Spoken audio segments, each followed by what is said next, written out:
ছাদ বাগানের প্রত্যেকটি গাছে গাছ ভর্তি ফল পেতে আমরা প্রত্যেকটা ছাদ বাগানই উদ্গ্রীব হয়ে থাকি। প্রত্যেকেই চাই তাদের ছাদ বাগানের গাছগুলোতে থরে থরে এভাবে ফল ঝরে থাকুক, সে যে ফল হোক না কেন। প্রত্যেকটি ছাদ বাগানই এই স্বপ্নে বিভোর হয়ে ছাদ বাগান করতে চায় এবং সফলতা পেয়ে প্রচুর পরিমাণ মানসিক আনন্দ পায়। Hello friends, welcome to my channel.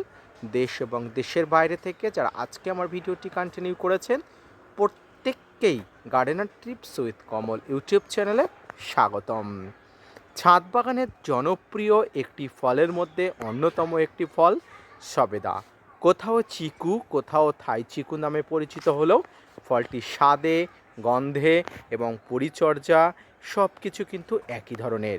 আজকের ভিডিওর আলোচনার বিষয়বস্তু হলো প্রখর ঠান্ডার মধ্যে অর্থাৎ এই জানুয়ারি মাসে ছাদ বাগানে সবেদা গাছের পরিচর্যা, থরে থরে ফল ধরানোর গোপন টিপস, ছোট থেকে কিভাবে গাছ বড় করবেন তার সমস্ত সমাধান, তাই নিয়ে থাকছে আজকের ছোট্ট উপস্থাপনাটি।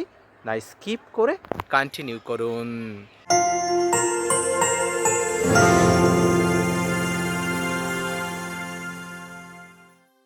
সম্মানীয় দর্শক এবং শ্রোতা বন্ধুরা, দেশ এবং দেশের বাইরে থেকে যে যেখান থেকে আজকে আমার ভিডিওটি কন্টিনিউ করেছেন, প্রত্যেককে নমস্কার, সালাম, আদাব জানিয়ে আজকের ছোট্ট উপস্থাপনাটি শুরু করছি।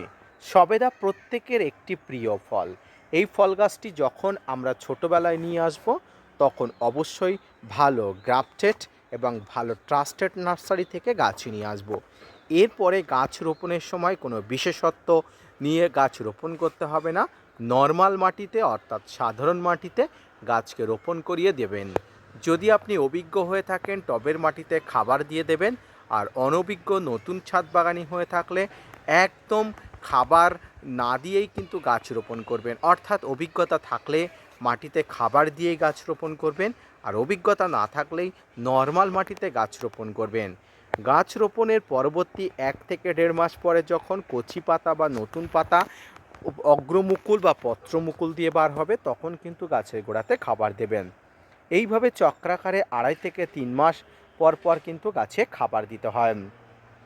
এভাবে পরিচর্যা করতে করতে আপনার ছাদ বাগানের গাছটি যখন ম্যাচুরিটি হবে, তখন কিন্তু গাছে ফুল আসবে। তবে এই ক্ষেত্রে একটা সমস্যা হয়ে দাঁড়ায়, সবেদা গাছে যত ফুল আসুক না কেন, গাছের কিন্তু বেশিরভাগ বা অর্ধেক ফুল ঝরে পড়ে।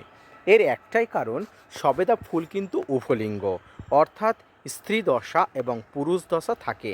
তাই সবেদা ফুলে বেশিরভাগ পলিনেশন না হবার কারণে সবেদা ফুলগুলো ঝরে পড়ে।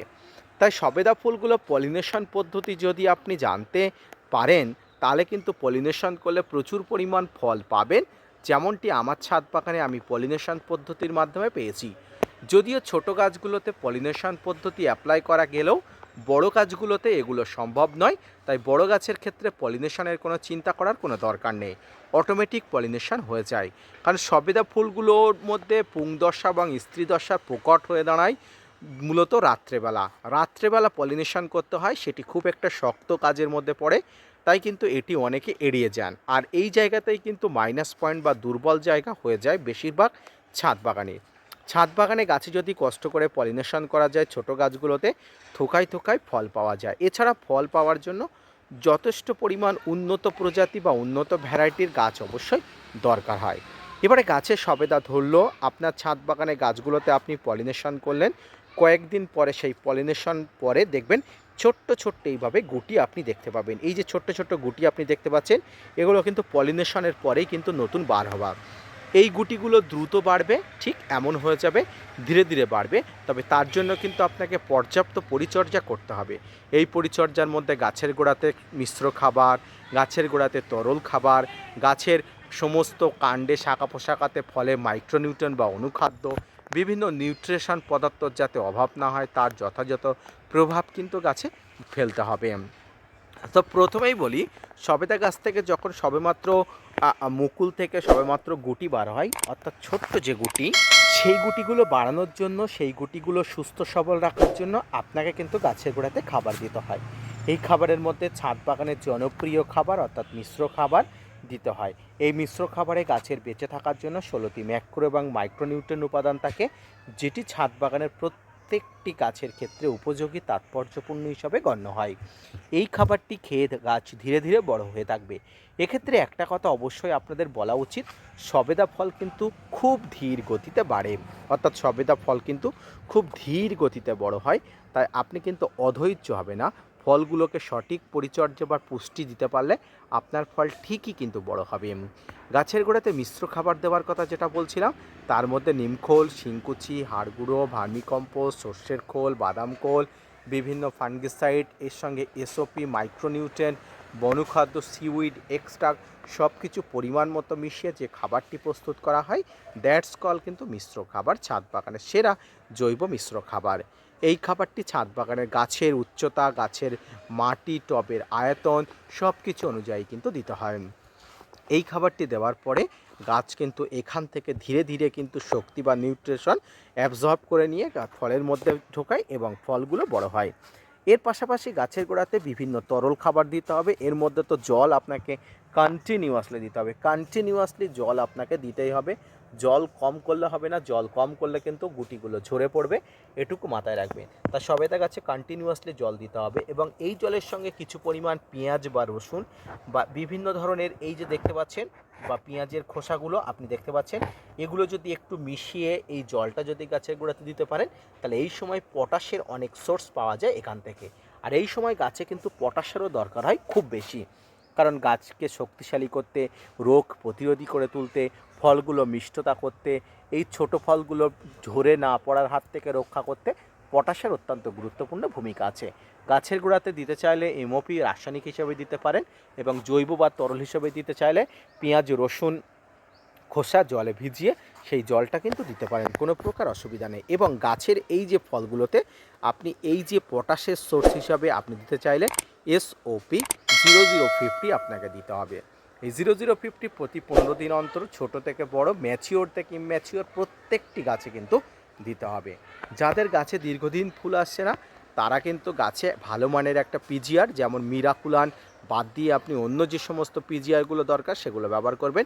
আমি আপনাদের প্রেফার করব বুস্টার টু পিজিআর, একটা ম্যাজিক্যাল পিজিআর, ছাদ বাগানের জাদুকাঠি হিসাবে গণ্য করা হয়। তাই বুস্টার টু পিজিআর কিন্তু আপনি ব্যবহার করতে পারেন প্রতি 15 দিন অন্তর, যদি আপনার ম্যাচুরিটি থাকা গাছগুলোতে ফুল না এসে থাকে। এবং গাছে ফুল এসে গেলে আপনি মাঝখানে আরেকবার গুটিগুলো যখন সবেমাত্র দাঁড়াবে, জাস্ট লাইক এমন একবার পিজিআর ব্যবহার করবেন, তার পরবর্তীতে আর পিজিআর ব্যবহার করার দরকার নেই। এছাড়া গাছেতে বিভিন্ন মাইক্রোনিউট্রিয়েন্ট, যেমন বিভিন্ন ধরনের মাইক্রোনিউট্রিয়েন্টের মধ্যে বোরন, যেগুলো জলে গোলা ওয়াটার সলেবল, এই বোরন কিন্তু ব্যবহার করতে হবে। এই বোরন দিলে গাছের ফল ফাটা, ফল ঝরে পড়া, গুটি ফেটে যাওয়া এই ধরনের সমস্যা কিন্তু হয় না। এই সমস্যাগুলো সমাধানের জন্য আপনাকে মাইক্রোনিউট্রিয়েন্ট ব্যবহার করতে হবে প্রতি 15 দিনে একবার। এই মাইক্রোনিউট্রিয়েন্ট এবং পটাশ একত্রে মিক্স করে ছাদ বাগানের জন্য অত্যন্ত গুরুত্বপূর্ণভাবে ব্যবহার করতে হবে। ফল যতদিন না পর্যন্ত হারভেস্ট করতে পারবেন ততদিন পর্যন্ত। মনে রাখবেন, পটাশ বা মাইক্রোনিউট্রিয়েন্ট আপনি কিন্তু ফল হারভেস্ট করার কয়েক ঘন্টা আগে পর্যন্ত ব্যবহার করতে পারবেন। এইভাবে যেমন বড় গাছগুলোতে, ফুল আসা গাছগুলোকে পরিচর্যা করবেন, ঠিক তেমনি ছোট্ট গাছগুলোতে, যেগুলো একদম বেবি গাছ, সেই গাছগুলোতে নাইট্রোজেন ঘটিত খাবারগুলো বেশি বেশি দেবেন, যাতে কিন্তু গাছ বড় হয়ে ওঠে এবং দ্রুত ফুল আনার জন্য উপযুক্ত হয়ে ওঠে। প্রিয় দর্শক বন্ধুরা, এইভাবে সঠিক প্রজাতির একটি সবেদা গাছ যদি আপনি রোপণ করতে পারেন, পরিচর্যা করতে পারেন, থোকায় থোকায় সবেদা ফলাতে কিন্তু বেশি দিন সময় লাগে না। তাই আপনার একটি সঠিক সিদ্ধান্ত, সঠিক জাত নির্বাচন এবং সর্বশেষ পরিচর্যায় আপনার ছাদ বাগানে থোকায় থোকায় সবেদা এনে দিতে পারে। আজকের ভিডিওটি এই পর্যন্ত। ডিসেম্বর মাস শেষের, জানুয়ারি মাসের মাঝামাঝি সময়ে এসে আপনার ছাদ বাগানের সবেদা গাছের পরিচর্যা আশা করি আমি বুঝিয়ে দিয়েছি। যদি কোথাও কিছু অসুবিধা হয়ে থাকে কমেন্টস করবেন, জিজ্ঞাসা করবেন, আমি অবশ্যই আপনাদের সমস্ত বিষয় অবগত করব। ধন্যবাদ।